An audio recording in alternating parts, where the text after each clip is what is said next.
Okay, folks, the holiday seasons are now upon us. If you've ever wanted to have old-time radio, then you better make a beeline to the oldtimeradiodvd.com website. Place your order today. You get extra bonus 127 cereals. These cereals sell for $4.99 on eBay and even higher on Amazon. So that's over $600 just for the cereals alone that you get, plus all the old-time radio shows and bonuses that were included there with the original. So don't be wasting time. Go to oldtimeradiodvd.com today, place your order, and get this wonderful collection for you, your grandparents, your mom and dad, whoever. It's well worth the $85. That's right, it's ridiculous. Go to oldtimeradiodvd.com today and place your order. You'll be glad you did.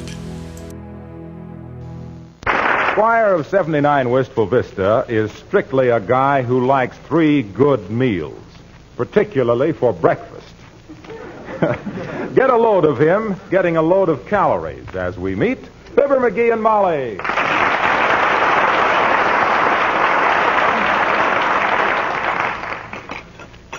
Oh, McGee, you're marvelous. I am? How? The amount you eat for the amount of work you do. What you mean? It's like stoking a steel mill to make a button hook. Well, gee whiz, a guy with as much energy as I got has to... Pass the butter, will you? Has to build up his energy. Go a little easy on that butter, dearie. I'm trying to, but it tastes awful good on wheat cakes. Yes, it has its points. 20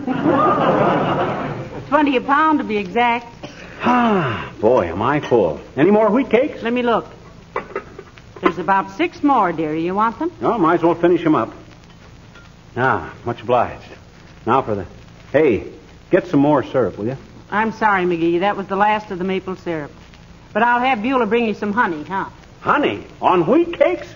What do you think I am? A peasant? How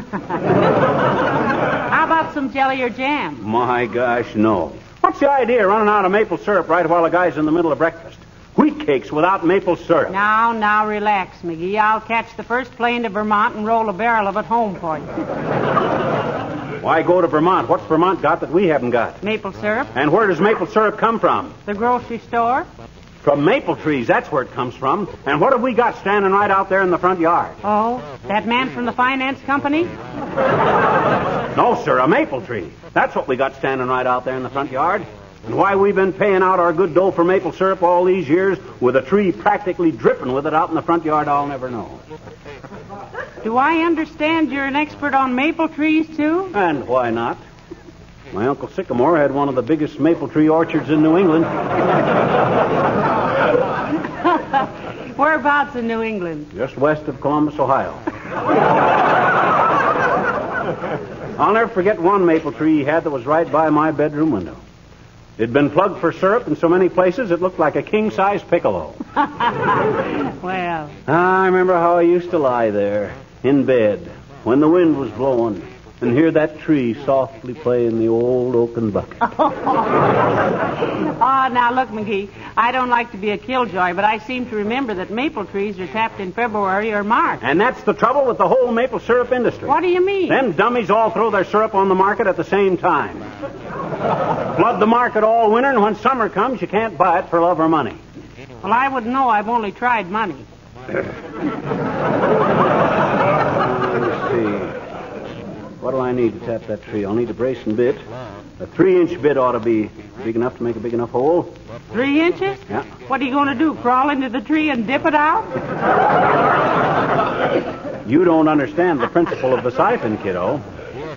You got to permit the passage of air around the aperture, thus permitting the gravitation to equalize the osmosis of the hydration. Otherwise, it creates a vacuum and inhibits the capillary attraction. Heavenly days. Where'd you learn all that? My gosh, I took biological chemistry for 2 years. So I got thrown out of the class. What for? I couldn't spell biological chemistry. Seriously, McGee, are you really going to tap that tree of ours? Baby, that tree is ready. Now, that thing is so crammed with sap, it'll be like sticking a fork into a ripe grapefruit. How much do you get out of one tree? Oh, that's a ridiculous question. How much oil you get out of an oil well? It just keeps flowing, that's all. Well, I'd rather have a maple tree than an oil well. It's much prettier in the autumn. Maybe we better ask Beulah how we're fixed for containers. You know, glass jars and jugs and stuff. Yeah, step on the buzzer, will you? I'm afraid to. Why? Well, because since you rewired it, every time I step on the buzzer, the electric heater in the bathroom burns out. The front porch light goes on and the phonograph starts up. Well, must be some shorts in it, if you'll pardon the expression. Well, I'll call her. Hey, Beulah. Oh, Beulah. Somebody bawl for Beulah?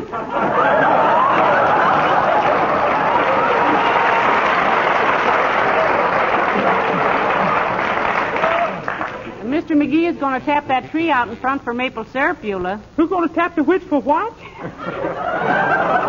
I'm going to tap that maple tree out in front, Beulah.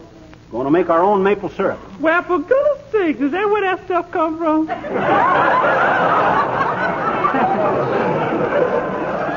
Yes, that's right, Beulah. According to Mr. McGee, all you do is poke a hole in the tree and out it squirts. Getting it from the grocery store is even easier, ma'am. Huh? Yeah, you just call up and they send a little squirt over with it. What I wanted to know, Beulah, is have we got enough containers to handle a few 100 gallons of syrup? A few 100 gallons? Yeah, sure. Mm-hmm. That little old tree must be just a pile of juice with bark around it. Oh, he's an authority on maple trees, Beulah, he says. His uncle was in the business. Yeah, used to watch him do it every spring, Beulah, when I was a kid. We had a skating pond right near the woods and used to watch him while we skated. I used to be quite a skater, too. People used to just stand and watch me as I glid from one side of the pond to the other. As you what, sir? Glid. You mean glided? I do not. You don't say I slided down a hill on my sled, do you? No, sir, that's slewed. No, Beulah, it's slid. When I was a little gal, I rid on a sled all winter. You mean rode, Beulah. Okay, so I glowed across the ice. Anyway, that's how I learned to tap maple trees. What have we got to catch the stuff in, Beulah?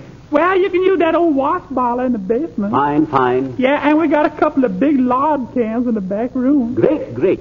Haven't we got a lot of mason jars, Beulah? Yes, but I didn't want to mention them on account of Mr. McGee not being a member.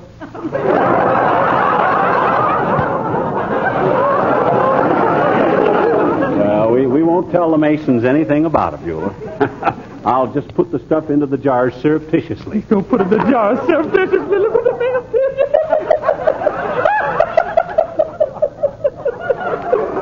I love that man.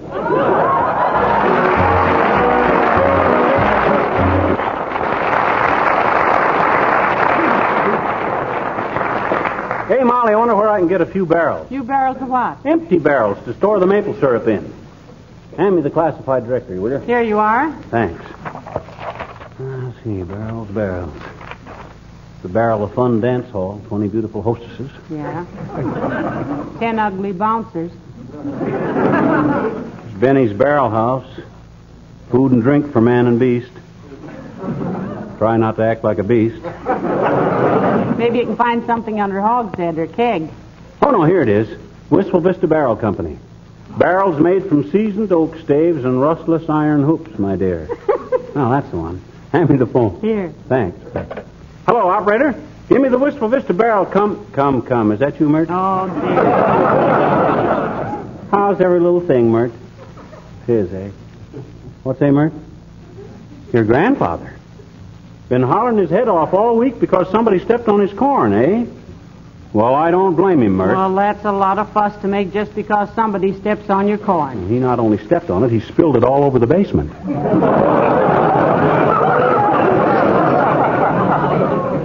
What say, Mert? Oh, no answer, eh?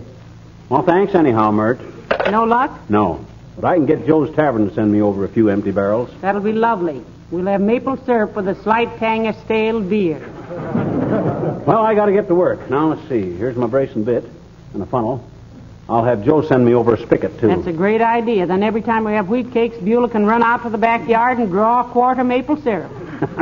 Certainly. Remind me to send 5 pounds of maple sugar to Aunt Sarah, too. She can't eat maple sugar. Huh? Hurts her teeth. Oh. Well, then remind me to send her 15 pounds. She's got 3 teeth. Oh, come on, Ma. Let's get started on things. Hello, Alice. Hello, Mrs. McGee. Hiya, Pop. Doggone it, Alice. Quit calling me Pop. By George, I've never raised my hand against a woman unless it was necessary. Now, McGee, when did you ever find it necessary to raise your hand to a woman? Why, all the time when I was in the 3rd and 4th grades. Only way I could get out of the room for a quick chew of bubble gum. What was it you wanted, Alice? Look, did anybody call on the phone for me? Paul called, Alice. Gee, did he? What did he say? What did he say, Molly? Search me, dear. You took the message in your own unique manner. Let's see, I wrote it down on something. Let's see, I got it here someplace in my pockets. Huh? Oh, here's my draft card from the last war. Oh, here's a postcard from Fred Nittany from Starved Rock, Illinois. He's the guy that he and I used to have a vaudeville act together, Alice. Oh, what's vaudeville? Oh. Vaudeville, my dear, was a form of entertainment where the same people use the same jokes for 15 or 20 years. Oh, just like on the radio. Oh, what did Mr. Nittany say, Mr. McGee? He says, Dear old pal Fibber, trying out for star part in Oklahoma. Wish me luck. Signed, Fred. Creepers, a star part in Oklahoma. Isn't that super? What's that postscript, dearie? Huh? Oh, it says, P.S. Don't get me wrong. I'm running for sheriff in Tulsa. Ha ha. Well, that's very funny. But where's the message you wrote down when Paul called? Well, I don't know. I just swore I had it here. Oh, here it is. Well, what does it say, Mr. McGee? What does it say? It says, Paul called. Well, creepers, didn't he say what it was about? I seem to remember he did, but it sort of slipped my mind. Giving you a message, dearie, is like sending a carrier pigeon home with an anvil. Did you have a date with Paul, Alice? Well, tentatively, yes. I told Paul I'd go to the hockey game with him if I didn't go horseback riding with Goofer Harpstrite. Is Harpstrite that lieutenant commander, Alice? No, dearie. Mr. Harpstrite is a supply sergeant in the Army. No kidding. Imagine that. I was a supply sergeant in the last war. I was in charge of the officers' mess, if you'll pardon the expression. Well, if Paul calls again, will you... What are you going to do with all the tools, Mr. McGee? He's going to make like Dr. Davy and tap a tree for waffle gravy. Stick around, Alice, and see how an expert sugar man milks a maple. I'd love to, Pop. When are you going to do it? Right now, Alice. According to him, that tree is so bursting with maple syrup, why the squirrels are bearing wheat cakes this fall. Okay, scoff if you want. D-ride, but by George, you'll... Hello, folks. I hope I'm intruding. Hello, Mr. Wilcox. Hi, Waxy. Alice, you know Waxy Wilcox, don't you? Oh, yes. Hello, Mr. Wilcox. Hello, Alice. You still working at the airplane plant? Yes, I am. And you know what? No, what? Well, one of the fellows that works at the next bench to mine, named Morris Mendelssohn, has dedicated a song to me that he just wrote. Oh, isn't that nice? What's the name of it? Mendelssohn's Welding March. Is it copyrighted, Alice? Well, it's righted, but I don't know if it's copied. Look, kids, this is all very cozy, but I got to get to work. Will you join us? Mr. Wilcox himself here is about to desap a maple tree. He's about to what? I'm going to tap that maple tree out in front for maple syrup, Junior. And if you have any comical remarks to make, just write them down so you can see how silly they'll look later on. Well, I don't see anything funny about it. I think it's a wonderful idea. Why, so do I. You know what a maple tree always makes me think of? Yes, we do, Mr. Wilcox. It makes you think if it was cut down and made into floors and furniture, how beautiful and smart it would look if Johnson... Oh, no. It makes me think of the National War Fund. What? It makes me think of the National War Fund. The way it has its roots planted so firmly in good American soil. The way it's hundreds of branches spread out like protecting arms. Gee, if he wasn't married, I could reach for him. What has the National... Mr. Wilcox, what has the National War Fund got to do with our maple tree? Well, it just reminded me of it because the National War Fund is right in your front yard, too, in a way. Giving generously to charity is as typically American as a maple tree. And this is the greatest charity of them all. In fact, it's a combination of practically all of them. It's a united appeal for 120 related war causes. One of these days, a representative will call on you folks, and I hope you'll really give. Is it deductible, Junior? The reason I ask is that the government can ask such nasty questions. I mind one year I loaned myself $45, and I charged it off as a bad debt because I knew I'd never get it back from myself. Certainly it's deductible. Look, you actually pay only a portion of the money you give because you can charge off up to 15% of your individual income on war fund contributions. You see, it covers not only community projects, but it supports thousands of clubs for servicemen and women and merchant seamen, relief for our fighting allies, and sends aid to American prisoners of war. Look, kids, just bear this in mind when they ask you to donate. An American war prisoner has to live with the enemy. Send him some help, and you'll find it easier to live with yourself. And now, what was this about maple syrup? I'm going to tap that tree out in front, Junior. Want to stick around and see how it's done? We'll need all the help we can get, Mr. Wilcox. If it doesn't start flowing, we may have to squeeze the tree. Oh, that's ridiculous, Molly. Gee whiz, the minute you bore a hole... Alice, stop staring at Mr. Wilcox. Oh, excuse me. I didn't realize I was staring. I was just thinking what a big, handsome, what a beautiful, those strong, sturdy limbs, and gee, I think I'll go out and look at that maple tree again.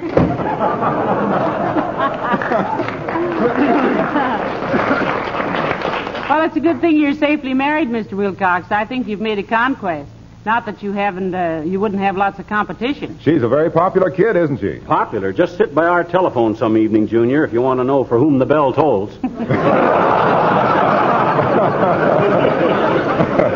Now, look, McGee, if you're just going to stand around with that brace and bit in your hand... Oh, my gosh, almost forgot. Come on, Junior. You're going to see as artistic a job of maple syrup production as you ever... Come in. Oh, hello, Dr. Gamble. Hello, Molly. Hello, Harlow. Hi, Doc. And how are you today, Dreamboat? We're all fine, strange to say, considering the spectacular incompetence of our family physician. And if you think I mean anything personal, you're darn right. Won't you sit down, Doctor? Oh, thanks, Molly. I've got a maternity case waiting for me at the hospital. Serviceman's wife. She hasn't got much money, so I give her a little extra attention. Say, what do, Doc? Overcharge your rich patients so you can go easy on the unlucky ones? Certainly. Robin Hood with a stethoscope, that's me. A germicidal Jesse James. Billy the Kid with a kidney pill. I can make one wealthy hypochondriac pay for 10 cases of mumps on the other side of town. Is that ethical, Doctor? It is if you tell them what you're doing, and I do. I say, look, Mr. So-and-so, I'm going to take out your appendix, but you're going to pay through the nose. A fair charge for my services on this case would be $40, but I'm charging you $100 because I know a boy with a broken arm who can't afford to pay for his x-rays. They pay it and think I'm wonderful. And I am.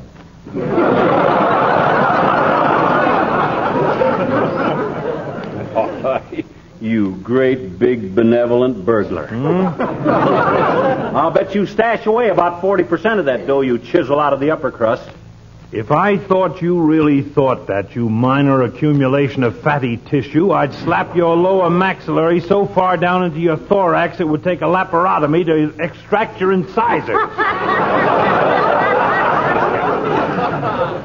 Who's the fatty tissue?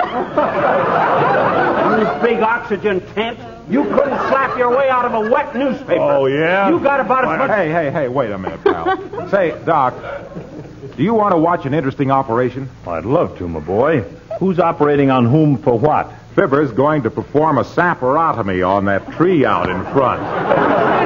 He's going to tap it for maple syrup, Doctor. Isn't that clever of him? This brace and bit is for the incision, Doc. Keep an eye on me, and you'll see a technique you couldn't have learned in that Cowtown College you bluffed your way through. This I shall have to see. Maybe he'll give you a few pounds of maple sugar, Doc. I'm sure he will, Mr. Wilcox. Wonderful. To think that I should see the day when I'd act as consultant to an amateur tree surgeon. Well, the doctor seems amused. Yeah, he's just feeling superior on account of this brace and bit. Superior about what? Because I'm about to bore my first patient, and you've bored thousands of them. What? Come on, let's go.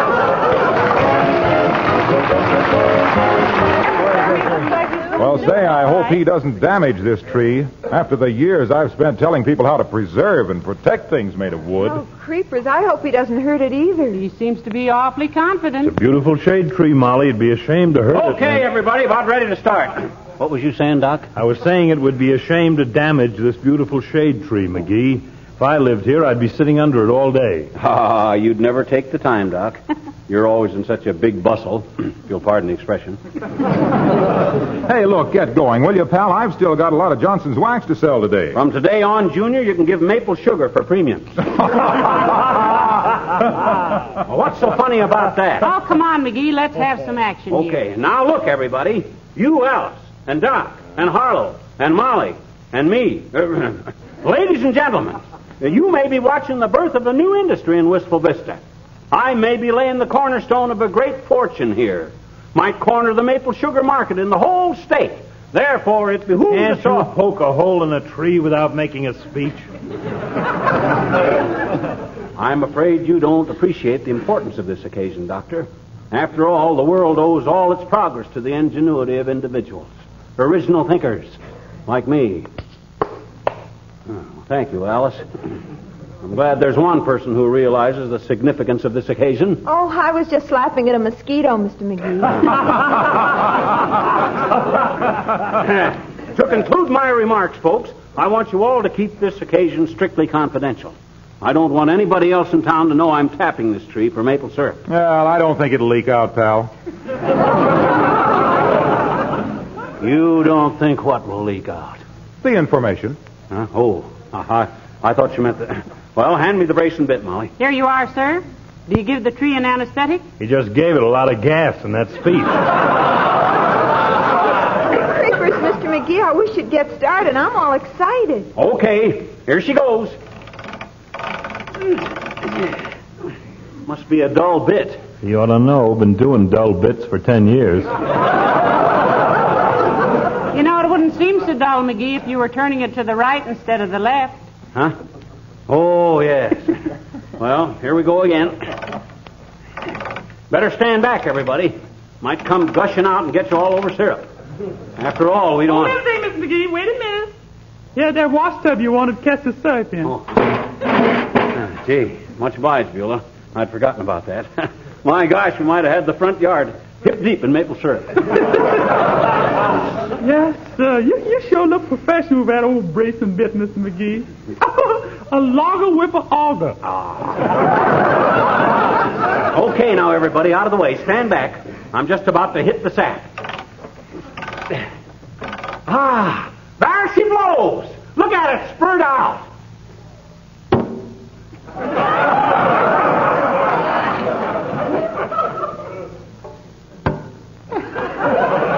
Reminds me of Niagara Falls. It's so different. Gushes out like a banker's tears.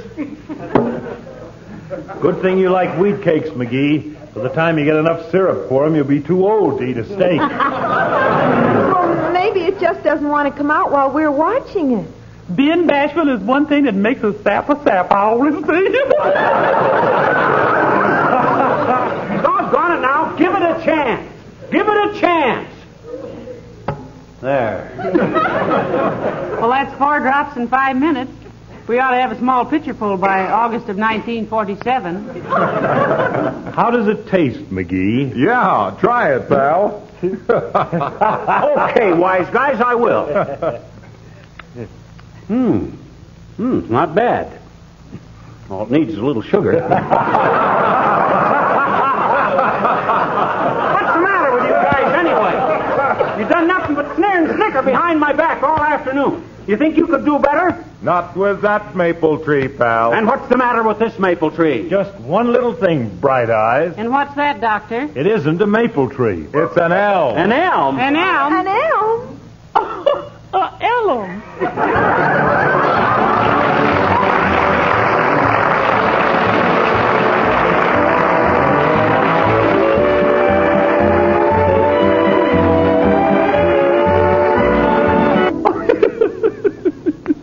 Man making like a tree sturgeon when he don't even know the difference. Beulah. Ma'am. Beulah, what on earth are you mumbling about? Oh, just thinking, ma'am. Imagine getting maple syrup out of old elm. Listen, McGee, what are you going to think of next? Well, who cares? I got a week to do it in.